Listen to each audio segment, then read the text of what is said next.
Bismillahirrahmanirrahim. Assalamualaikum warahmatullahi wabarakatuh.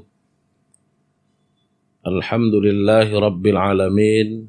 Wabihi nasta'inu ala umurid dunya waddin. Wassalatu wassalamu ala ashrafil anbiya'i wal mursalin, Sayyidina Muhammadin wa ala alihi wa ashabihi ajma'in. Amma ba'du. Mari sama-sama kita bersyukur kehadirat Allah Subhanahu wa Ta'ala.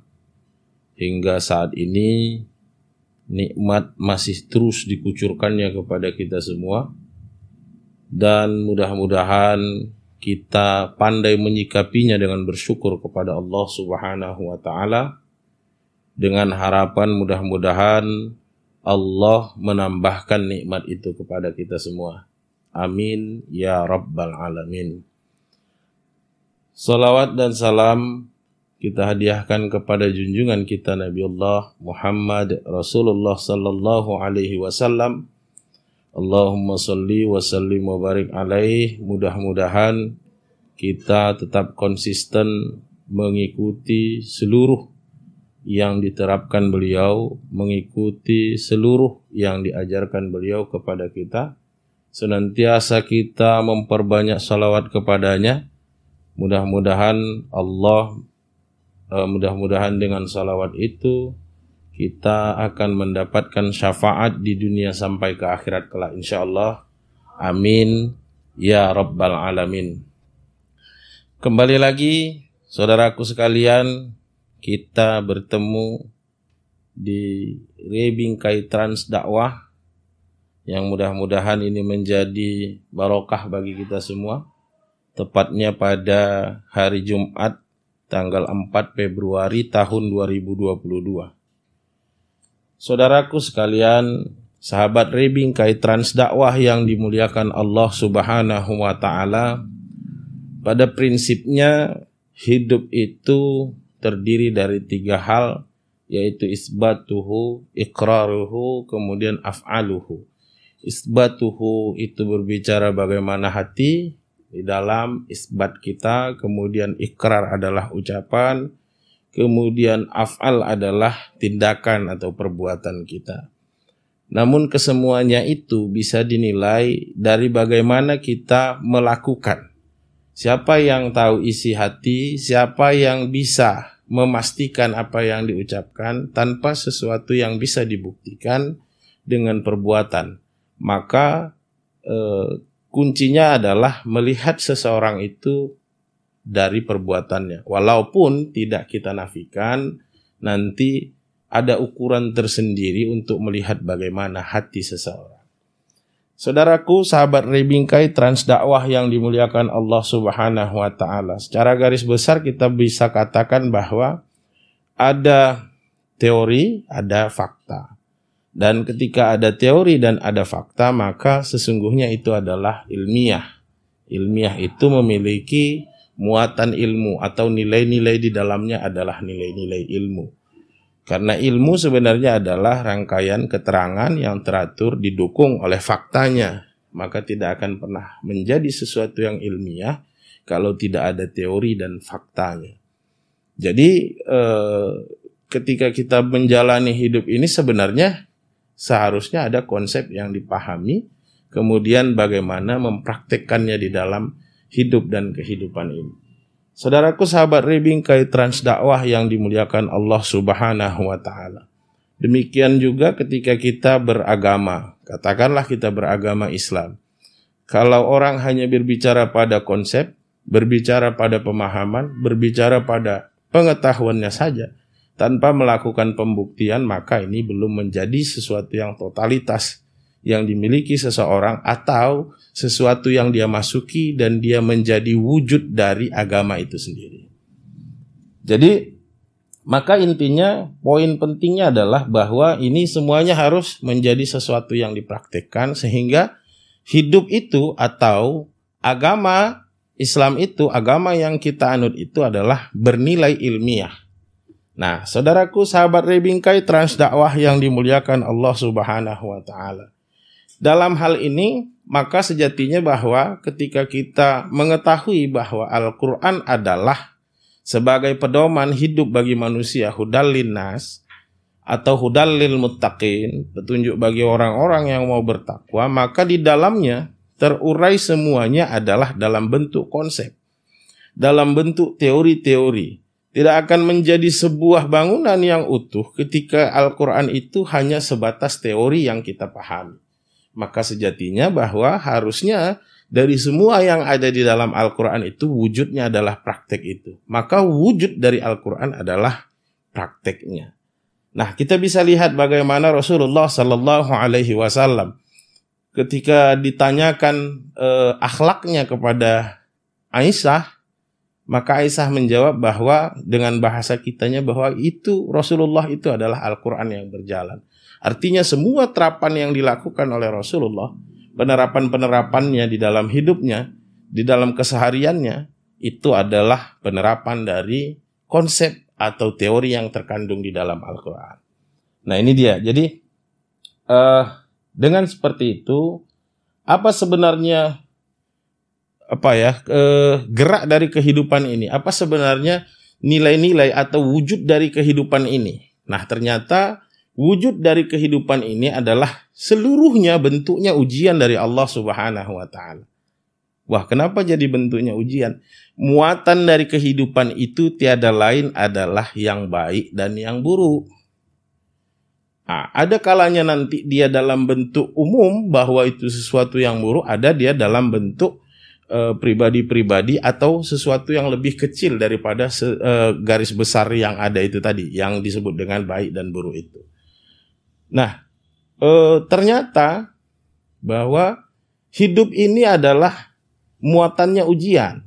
Dan ujian itu ternyata bukan hanya yang buruk. Mungkin kalau kita mau melihat, banyak sekali di antara kita yang sadar, yang bisa paham, yang bisa mengerti bahwa ketika diberikan sesuatu yang buruk, itulah ujian. Ketika mengalami sesuatu yang buruk di dalam hidupnya atau di dalam dirinya, di dalam keluarganya, di dalam kelompoknya, maka itu dianggap sebagai ujian. Sementara ketika diberikan kesenangan, kekayaan, kefahaman, ilmu yang tinggi, ini bisa saja tidak dimaknai bahwa itu adalah ujian. Nah, ketika ujian diberikan oleh Allah kepada kita, sebenarnya mau apa? Bahwa sejatinya yang dilakukan dalam ujian itu untuk mengukur kita, untuk membuat kita menjadi lolos atau tidak lolos. Kalau di dalam sekolah, berarti untuk naik kelas atau tidak naik kelas. Jadi berarti tepat atau tidak tepat. Jadi dari seluruh yang dibentukkan kepada kita menjadi bentuknya ujian, itu bagaimana tinggal sikap kita untuk menyikapi ujian itu sehingga ujian itu bisa menjadi satu faktor nilai kebaikan dan juga bisa menjadi satu faktor nilai keburukan itu sendiri. Jadi bagaimana tentang sebuah konsep dari konsep ujian ini, bagaimana sikap kita, konsepnya seperti apa untuk menyikapi ujian ini, nah inilah yang akan kita kemukakan ke depan. Saudaraku sahabat Rebingkai Trans Dakwah yang dimuliakan Allah Subhanahu wa taala. Yang pertama kita ajukan dulu surah Al-Anbiya ayat 35. A'udzu billahi minasyaitonir rajim. Walanabluwannakum bisyarri wal khairi fitnah wa ilaina turja'un. Kami berikan cobaan kepada kalian. Kami dalam kurung Allah memberikan cobaan kepada kalian dengan keburukan dan kebaikan, dan hanya kepada Allah kalian dikembalikan. Jadi dijelaskan pertama bahwa ternyata ujian yang buruk dan yang baik itu datangnya dari Allah, yang memang diberikan kepada kita umat manusia ini, tapi diikat di dalam bahasa terakhir dari ayat ini, wa ilaina turja'un. Dan kepada kami, kata Allah, kalian dikembalikan. Saudaraku, sahabat Rebingkai, Transdakwah yang dimuliakan Allah Subhanahu wa Ta'ala. Jadi kalau ujian itu sudah masuk kepada kita, ujian itu sudah kita hadapi, sudah datang menghampiri kita, maka harus ada sikap yang kita ambil sesuai dengan teori yang diberikan Allah Subhanahu wa Ta'ala. Jadi kalau tadi kita buka bahwa ketika orang menghadapi satu bentuk keburukan itu banyak yang langsung bilang, ya Allah beratnya ujianmu. Itu banyak. Kemudian ada lagi yang bilang, ya Allah kapanlah selesainya masalah ini. Ya Allah kenapa aku diuji seberat ini. Dan segala macam. Selalu saja orang akan mengembalikannya kepada Allah Subhanahu wa Ta'ala. Tapi jarang sekali orang yang bisa sadar bahwa ketika dia diberikan kekayaan misalnya. Ketika orang diberikan kekayaan, kemudian ketika orang diberikan pengetahuan, kecerdasan, kemudian ketika orang diberikan jabatan, sebenarnya semuanya adalah ujian. Nah, untuk ukuran ujian inilah yang dibebankan sesuai dengan kadar dan kemampuan dari masing-masing orang. Saudaraku, sahabat Rebingkai Transdakwah yang dimuliakan Allah Subhanahu wa Ta'ala. Jadi ukurannya yang akan ditimbang nanti ketika sudah mendapat ujian, yang akan dinilai itu adalah amal perbuatannya. Nah, ini dijelaskan oleh Allah di dalam surah Al-Kahfi ayat 7. A'udzubillahi minasyaitonirrajim. Inna ja'alna 'alal ardi zinatan laha liyabluwahum ayyuhum ahsanu amala. Sesungguhnya kami menjadikan apa yang di bumi sebagai perhiasan baginya, bagi kalian, agar kami menguji mereka, siapa di antara mereka yang terbaik amalnya. Jadi benar ya, bahwa tadi ada hal yang baik dan ada yang buruk. Ujian itu kemudian akan dinilai nanti dari sisi amalnya, bukan teori. Jadi kalau teori ini kita bilang bahwa banyak orang yang faham tentang Al-Quran ini, banyak orang yang faham tentang apa yang sudah menjadi ketetapan, apa yang sudah diajarkan oleh Al-Quran itu banyak. Bahkan banyak orang yang menghafalnya, banyak orang yang hafal dengan Al-Qurannya. Tapi itu hanya sebatas teori. Wujud dari itu mana? Wujud dari itu tiada lain adalah amalnya. Maka itulah yang akan menjadi penilaian nanti sampai di akhir. Sampai di akhir. Jadi ada sesi kecilnya kira-kira begini. Ini aja ada ujian, kemudian bisa menyikapinya, bisa menunjukkan amalnya, selesai satu persoalan. Nanti mungkin ada ujian lagi yang lain, selesai satu persoalan. Nanti di akhir juga, di akhir kehidupan ini, di masanya nanti, masa kebangkitan nanti, yang dinilai adalah amal itu juga. Saudaraku, sahabat Rebingkai Transdakwah yang dimuliakan Allah Subhanahu wa Ta'ala, kita mau lihat tentang ujian yang baik ya. Ujian yang baik ini diajukan di dalam surah Al-An'am ayat 165. Wa huwallazi ja'alakum khalaifil ardi wa rafa'a ba'dakum fauqa ba'din darajatin fi ma atakum. Dan dialah Allah yang menjadikan kamu pemimpin-pemimpin atau penguasa-penguasa di bumi. Dan dia meninggikan sebagian kamu di atas sebagian yang lain. Meninggikan derajat kamu di atas sebagian yang lain. Beberapa derajat. Untuk menguji kamu tentang apa yang diberikannya kepadamu. Ayat ini agaknya memang spesifik. Spesifik menunjukkan bahwa ini adalah ujian dalam bentuk jabatan. Boleh kita ambil dia menjadi skala umum, misalnya kekayaan, misalnya kecerdasan, yang notabene-nya adalah memberikan posisi secara stratifikasi sosial berada di atas level umum. yang umum tingkatannya ini, kemudian dia di atas dari itu. Nah, misalnya itu tadi adalah penguasa, digambarkan oleh Allah adalah penguasa-penguasa. Ditinggikan derajatnya. Pastilah namanya penguasa, banyaklah pula yang hormat, yang kagum, dan segala macam. Tapi itu adalah bentuk ujian untuk menguji kamu tentang apa yang diberikannya kepadamu. Yang diberikan itu adalah bentuknya kekuasaan itu adalah ujian. Saudaraku sahabat Rebingkai Transdakwah yang dimuliakan Allah Subhanahu wa Ta'ala. Jadi ketika orang sudah sampai pada titik kekuasaan, bahwa orang sudah pada level sebagai pemimpin, sebagai penguasa, memiliki kawasan, memiliki kekuasaan. Kawasannya bisa kawasan ekonomi, kawasan sosial, kawasan budaya, dan segala macam. Dia sebagai pemimpinnya, maka itu adalah ujian dari Allah. Dan kita bisa melihat sekarang bahwa banyak orang yang tidak sadar bahwa itu ujian. Ketika menerimanya, ucapannya pasti alhamdulillah. Banyak sekali yang mengucapkan itu, alhamdulillah, saya akan dapat jabatan, alhamdulillah.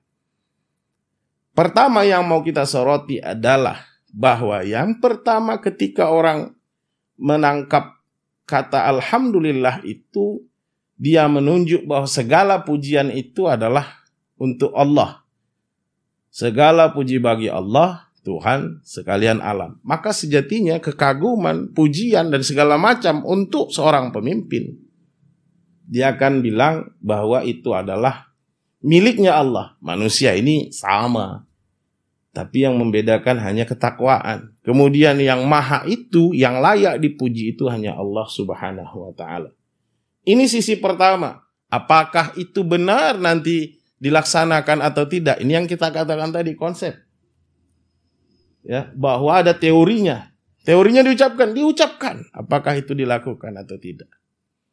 Kedua, bahwa kalau benar-benar sadar bahwa itu adalah amanah, itu adalah titipan, itu adalah ujian, maka yang diucapkannya bukan itu, tapi dia mengucapkan inna lillahi wa inna ilaihi raji'un. Kami ini dari Allah, semuanya ini datang dari Allah, dan kepada Allah lah semuanya akan dikembalikan. Saudaraku sahabat Rebingkai Transdakwah yang dimuliakan Allah Subhanahu wa Ta'ala. Selain dari itu, ujian-ujian yang merupakan ujian kebaikan adalah kekayaan, kita katakan.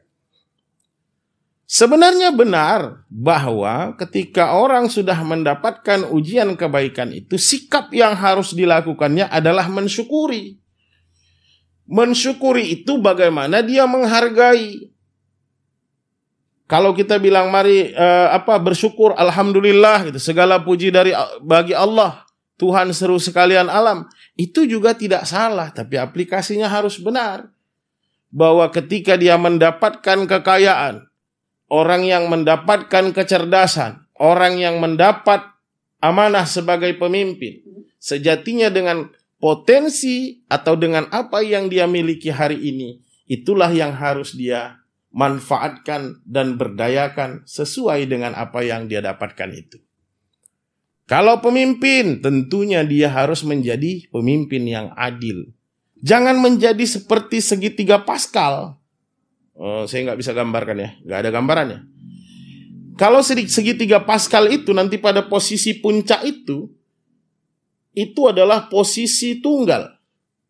Bahwa ada penguasa yang dia berposisi tunggal di atas. Dan yang paling bawah adalah posisi yang paling banyak. Dia menjadi posisi yang berbagi dengan jumlah yang banyak itu. Kalau satu bagian di posisi atas itu 10, maka 10 akan dibagi dengan 1. Kenapa? Karena posisi penguasa pasti lebih sedikit. Kemudian nanti pada posisi yang di bawah, posisi masyarakat awam, andai kata ada 10, maka dia akan dibagi sejumlah masyarakat yang ada itu. Intinya bahwa tidak akan ada ketemu keseimbangan ini. Kenapa? Karena banyaknya para pemimpin-pemimpin yang tidak meletakkan kekuasaannya pada keadilan. Keadilan adalah meletakkan sesuatu pada tempatnya. Jadi itu adalah bentuk ujian. Nanti di masanya akan dimintai pertanggungjawaban oleh Allah Subhanahu wa taala. Kemudian kekayaan. Dengan kekayaan itu harusnya diberdayakan harta yang dia miliki untuk bersedekah, berinfak, memberi makan anak-anak yatim, memberi makan fakir miskin. Itulah yang harus dia lakukan sebagai satu wujud sikap yang harus dijalankan sebagai praktek dari apa yang telah diajarkan oleh Allah Subhanahu wa taala melalui Rasulullah dan dimaktub di dalam kitabnya, kitab Al-Quran. Saudaraku, sahabat Ray Bingkai, Transdakwah yang dimuliakan Allah Subhanahu wa taala. Tatkala manusia mendapatkan kekayaan, tatkala manusia mendapatkan kecerdasan, si cerdas harus mengajarkan ilmunya. Kemudian tatkala manusia mendapatkan posisi sebagai pemimpin, sejatinya ini kalau tidak disikapi dengan benar, dia akan bisa mengarah kepada posisi yang salah. Banyak sekali orang bilang bahwa ini semua atas perjuanganku, ini semua atas kerja kerasku, ini semua aku, dan aku. Hati-hati. Ada yang diucapkan, ada yang tidak diucapkan. Hati-hati kita bisa terjebak pada keadaan ujub. Di mana keadaan ujub adalah takjub terhadap diri sendiri. Menghilangkan bahwa sebenarnya sejatinya, hikmahnya atau hakikatnya, bahwa itu semuanya berasal dari Allah Subhanahu wa taala. Saudaraku, sahabat Ray Bingkai, Transdakwah yang dimuliakan Allah Subhanahu wa taala, kita lihat surah Al-Fajr ayat 15 sampai 18. A'udzubillahi minasyaitonir rajim. Bismillahirrahmanirrahim. Fa ammal insanu mabtalahu rabbuhu fa akramahu wa na'amahu fayaqulu rabbi akraman. Wa amma idza mabtalahu faqadara alaihi rizquhu fayaqulu rabbi ahanan. Kalla bal la tukrimunal yatim wa la tuhassu ala ta'amil miskin. Adapun manusia, apabila Tuhannya mengujinya, maka dia berkata, Allah memuliakan dan memberinya nikmat kesenangan itu. Dia berkata, Rabbku telah memuliakanku. Adapun apabila Rabbnya mengujinya kemudian membatasi rezekinya, dia berkata, Rabbku telah menghinakanku. Sekali-kali tidak demikian. Sebenarnya kamu tidak memuliakan anak yatim dan kamu tidak saling mengajak untuk memberi makan orang miskin. Jadi jelas ya bahwa ketika Allah sudah memberikan sesuatu, kemudian dia bilang lagi, ini sebagian dari itu, bahwa dia bilang, iya ini memang karena Allah memuliakan aku. Kesannya sih kayak bagus gitu. Tapi sebenarnya di dalamnya ada ujub itu. Bahwa seakan-akan dia menjadi satu manusia yang dipilih oleh Allah Subhanahu wa taala untuk mendapatkan itu. Hati-hati dengan ini. Nah, jadi ketika dia sudah diberikan kemuliaan, dia bilang, oh Allah memang sayang sama aku. Di dalamnya secara implisit maknanya adalah aku orang yang pantas dimuliakan oleh Allah Subhanahu wa taala. Ini dia. Kemudian tatkala rezeki itu, kekayaannya itu diambil oleh Allah Subhanahu wa taala, habis, kemudian misalnya usahanya hancur, kemudian tidak ada lagi sumber pemasukan dan akhirnya habis semua harta itu, dia bilang bahwa Allah sedang menghinakanku. Timbul sifat apatis. Timbul sifat orang yang berputus asa. Jadi ini juga sebenarnya tidak baik. Jadi bagaimana menyikapinya itu? Sikap yang paling benar dilakukan ketika mendapatkan ujian kebaikan adalah bersyukur kepada Allah Subhanahu wa taala. Bersyukur tidak hanya mesti mengucapkan alhamdulillahirabbil alamin karena itu masih dalam bentuk kata. Tapi lakukanlah hal-hal kebaikan menggunakan fasilitas atau menggunakan sesuatu yang telah diberikan lebih kepada kalian itu untuk menjadi manfaat bagi orang lain.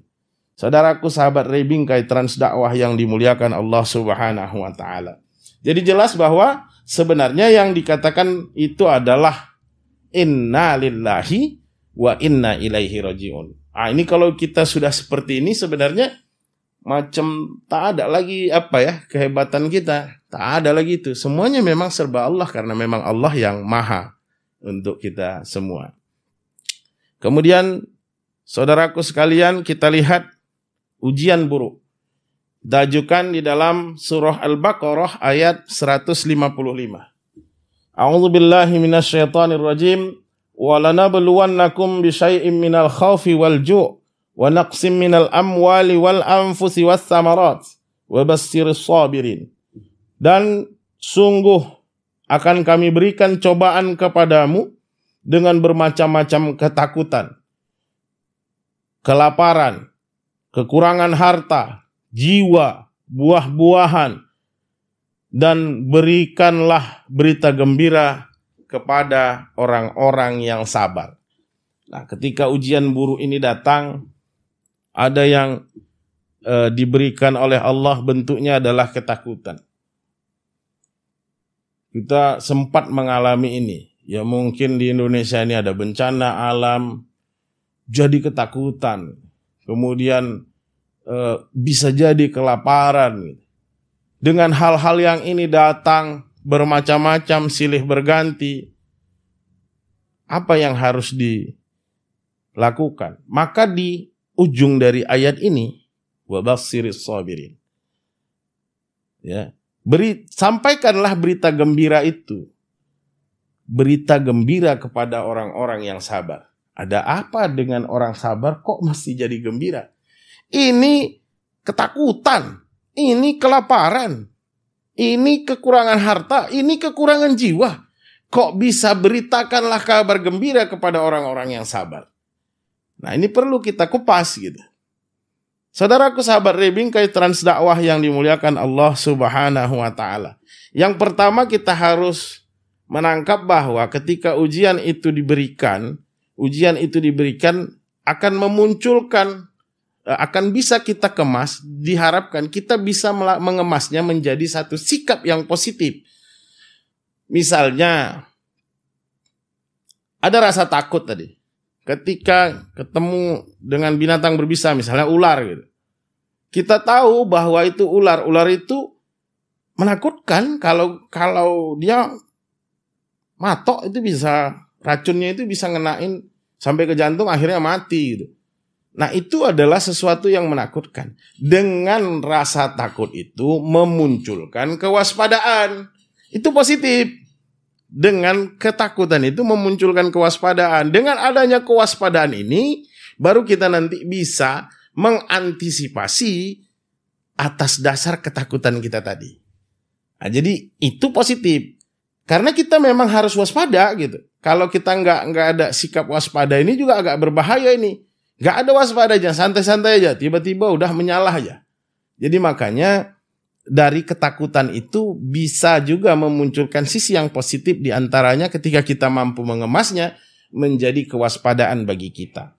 Saudaraku sahabat Rebingkai Trans Dakwah yang dimuliakan Allah Subhanahu wa taala. Intinya bahwa ada sesuatu yang non produktif ketika kita terkungkung dengan rasa takut itu.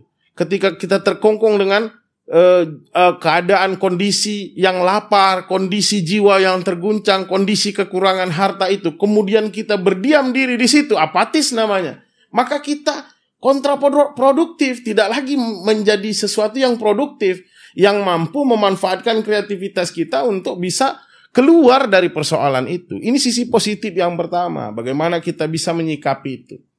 Nah, kemudian ketika Allah uji ini tadi dengan keadaan-keadaan yang sedemikian buruknya, karena ini ujian yang buruk, maka wabassiris sabirin, kabarkanlah berita gembira terhadap orang-orang yang sabar. Yang disuruh adalah bersabar. Makna sabar ini juga dalam. Makna sabar ini bukan hanya sekedar diam gitu ya, nunggu aja legowo, engge aja, kira-kira seperti itu. Bukan itu, sabar bukan itu gitu. Sabar itu pertama teguh bertahan. Teguh bertahan itu berarti ada ketangguhan. Di dalam ketangguhan itu sebenarnya berbuat sesuatu untuk keluar dari persoalan itu. Ini sabar. Jadi bukan sabar itu harus diam mentok kemudian akhirnya tidak memunculkan kreativitas atau kontraproduktif, tidak bisa melakukan apa-apa, bukan itu. Itu yang pertama dari sisi sabar itu tadi. Namun demikian, selain dari itu apa? Innallaha ma'as sabirin. Ini yang paling tinggi di antara itu. Sesungguhnya Allah bersama orang-orang yang sabar. Wah, luar biasa ini kalau kita berarti bersama-sama dengan Allah. Kita bersama-sama dengan Allah. Apalagi yang perlu kita takutkan? Innallaha ma'as sabirin, tapi harus sadar dengan ini. Persoalannya ini konsep. Sudahkah kita terapkan atau bisakah ketika nanti ujian itu datang, ini menjadi ujian buruk itu datang, ini menjadi sesuatu yang kita terapkan bahwa kita sadar kita sedang bersama Allah Subhanahu wa taala. Kenapa itu? Karena Allahus Samad, Allah lah tempat bergantung. Saudaraku sahabat Rebingkai Trans Dakwah yang dimuliakan Allah Subhanahu wa taala, tatkala kita sudah bersama Allah, apa sebenarnya maksud dari ini semua? Bisa jadi maknanya ketika kita sudah terlalu jauh melampaui, terlalu jauh meninggalkan sebenarnya titik yang harusnya kita berada di situ. Allah sedang memanggil kita. Allah sedang bilang, ente terlalu jauh bos. Kau terlalu jauh, Anda sudah terlalu jauh, ayo pulang. Kembali kepada titik sebelumnya. Terkadang orang memang ketika sudah diberikan ini, seperti yang kita buka tadi, selalu menyatakan, Ya Allah, Ya Allah, Ya Allah. Pengaduannya kepada Allah Subhanahu wa ta'ala. Saudaraku sahabat Rebingkai Trans Dakwah yang dimuliakan Allah Subhanahu wa ta'ala. Ada kalanya memang ketika datanglah persoalan-persoalan itu yang luar biasa berat, sampai-sampai ketika kita mau bercerita kepada orang, ceritakan masalah kita, berharap supaya bisa dibantu, gak bisa. Kosong, kemari juga seperti itu. Dan biasanya level masalah itu di setiap orang itu sebenarnya sama, walaupun kadang-kadang kalau dilihat dari segi kuantitasnya sama, berbeda. Tapi segi kualitasnya sebenarnya sama. Misalnya ada orang yang punya gajinya 1 juta 1 bulannya. Tapi dia punya hutangnya 10 juta. Ada orang yang gajinya 100 juta setiap bulannya. Tapi dia punya hutang 1 miliar. Sama ini tingkat kesetresannya. Bagaimana dia bisa menutupi sementara yang ada sama dia itu tidak mencukupi. Itu sebenarnya. Jadi ketika ketika level dari masalah tingkat kesulitannya, tingkat kerancuannya itu bisa saja sama, walaupun dari segi kuantitas, dari segi jumlahnya itu bisa berbeda. Nah, ketika sudah seperti itu, ketika Allah sudah bersama-sama dengan kita, nanti pada akhirnya kita dengan masalah yang sudah mentok cerita sana minta tolong nggak ada dapat, di sini juga nggak terbantu, di sini juga nggak terbantu. Pada akhirnya di titik terakhir tiada lain pengaduan kita hanya kepada Allah Subhanahu wa taala, yakin dan percaya. Ketika itu sudah terjadi, maka kita akan menemukan solusi di luar dari dugaan kita. Yakin nggak nih ya kira-kira ya? Ini bukan apa ya, satu doktrin yang nanti nggak bisa dibantah. Tapi yakin dalam arti ketika kita sudah pernah mengalami itu, seakan tidak ada memang manusia yang bisa memberikan pertolongan itu. Tiada lain hanya Allah lah yang tempat kita mengadu, tempat kita menyampaikan, tempat kita merengek, dan akhirnya diberikan jalan dari sesuatu yang tidak pernah kita sangka-sangka. Nah, ketika seperti itu, sebenarnya apa yang terjadi? Kita sedang bersama Allah. Hanya diri satu orang, satu diri kepada Tuhannya lah yang bisa menyelesaikan persoalan itu. Ini yang mungkin ketika nanti orang banyak mengalami, yang ujung-ujungnya memang bisa banyak yang salah gitu. Ketika dia menghadapi persoalan ini, ketika dia ungkapkan bahwa ke manusia sana, ke manusia sini minta tolong, tidak dapat lagi, frustasi, pada akhirnya masih ada yang kita lihat kabar-kabar orang bunuh diri dan segala macam. Ini ketika seperti ini mereka sudah kehilangan Tuhannya.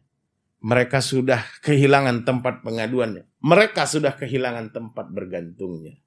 Saudaraku sahabat Rebingkai Trans Dakwah yang dimuliakan Allah Subhanahu wa taala. Jadi ketika kita bersama Allah, sudah pasti Allah itu akan menolong kita. Sudah pasti Allah yang akan menolong kita. Di dalam surah Ali Imran ayat 160, Allah Subhanahu wa taala menyatakan, A'udzu billahi minasyaitonir rajim. Iyansurukumullah fala ghaliba lakum wa iyakhzulkum faman dzalladzi yansurukum min ba'dihi wa 'alallahi falyatawakkalul mu'minin. Jika Allah menolong kamu, maka tidak ada yang dapat mengalahkanmu. Tetapi jika Allah membiarkanmu, tidak memberi pertolongan, maka siapa yang bisa menolongmu setelah itu? Karena itu, hendaklah kepada Allah saja orang-orang mukmin bertawakal. Jadi, ketika kita sudah bersama dengan Allah, Allahus Samad, Allah lah tempat kita memohon pertolongan, menggantungkan semua harapan. Kemudian kita bertawakal kepada Allah supaya ada pertolongan Allah itu. Apa tawakal itu? Apa sebenarnya tawakal itu?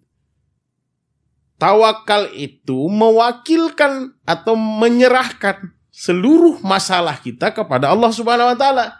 Kalau kita tahu bahwa masalah itu munculnya dari Allah Subhanahu wa taala untuk menguji kita, kita serahkan kepada yang menguji kita. Gimana kira-kira kejadiannya? Selesai. Yakin dan percaya bahwa itu selesai. Kalau sudah kita wakilkan masalah kita kepada Allah Subhanahu wa taala, insyaallah yakin dan percaya itu pasti akan selesai. Wa may yatawakkal 'ala Allah fahuwa hasbuh.